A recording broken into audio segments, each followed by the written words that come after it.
প্রস্তাবিত বাজেটে কমতে পারে চিনি, চাল, ডাল, পরিশোধিত তেল, এলএনজি, তরল দুধ, ক্যান্সারের ওষুধ, ইনসুলিন, কৃষি যন্ত্রপাতি, বাস, মাইক্রোবাস, ই-বাইকে।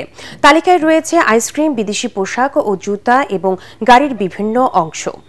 অন্যদিকে দাম বাড়া তালিকায় রয়েছে বাড়ি নির্মাণের বিভিন্ন উপকরণ, AC, fridge, mobile phone, LPG, motorcycle, cigarette ও প্লাস্টিক পণ্য, বিদেশি চকলেট ও লিপস্টিক। বাজেটে দাম বাড়া কমা নিয়ে দেখুন তরিক ইসলামের রিপোর্ট। বাজেটে সাধারণ মানুষকে স্বস্তি দিতে কর ছাড় দেওয়ার প্রস্তাব রয়েছে বেশ কিছু পণ্যে। বাজেটে কমানো হতে পারে ঋণপত্রের কমিশনের উচ্চ কর। ফলে দাম কমবে চাল, ডাল, আটা, লবণ, চিনি ও ভোজ্য তেলের, যেখানে টন প্রতি ৫০০ টাকা কমবে চিনির আমদানি ব্যয়। স্থানীয় পর্যায়ে ভ্যাট অব্যাহতি দেওয়ায় দাম কমবে স্যানিটারি ন্যাপকিন, তরল দুধ ও কলমের। সম্পূরক শুল্ক কমানোর ফলে দাম কমবে বিদেশি মাছ ও মাংস, পোশাক, জুতা ও বিদেশি প্লাস্টিক পণ্যের। স্যামন, টুনা ইত্যাদি মাছের উপর সম্পূরক শুল্ক কমানো হয়েছে। দাম কমার তালিকায় রয়েছে বাস, মাইক্রোবাস, ই-বাইক, বাসের টায়ার সহ বিভিন্ন যন্ত্রাংশের।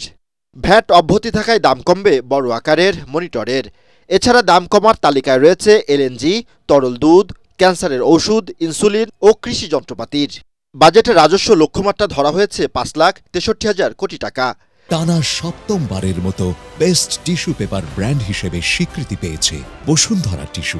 বিশাল লক্ষ্যমাত্রা পূরণে নতুন করে কর বসানো হয়েছে বেশ কিছু পণ্যের। ভ্যাট অব্যাহতি সুবিধা কমানোয় বাজেটে দাম বাড়তে পারে মুঠোফোন, ওয়াশিং মেশিন ও ব্লেন্ডারের। দাম বাড়বে থালা বাসন সহ তৈজসপত্রের।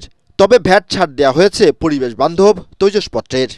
দাম বাড়ার তালিকায় রয়েছে গৃহ নির্মাণের বিভিন্ন উপকরণের। দাম বাড়বে rod, cement, lift, bar angle, tiles, screw, nut bolt ও নির্মাণ সামগ্রীর। খরচ বাড়বে এলপিজি সিলিন্ডারে, ফলে বাড়তে পারে খাওয়ার বিল। দাম বাড়বে শিশু খাদ্য ও বিদেশি চকলেটের।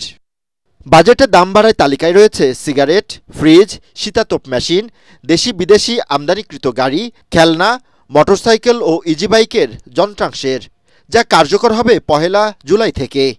তরিক ইসলাম, এটিএন বাংলা, ঢাকা।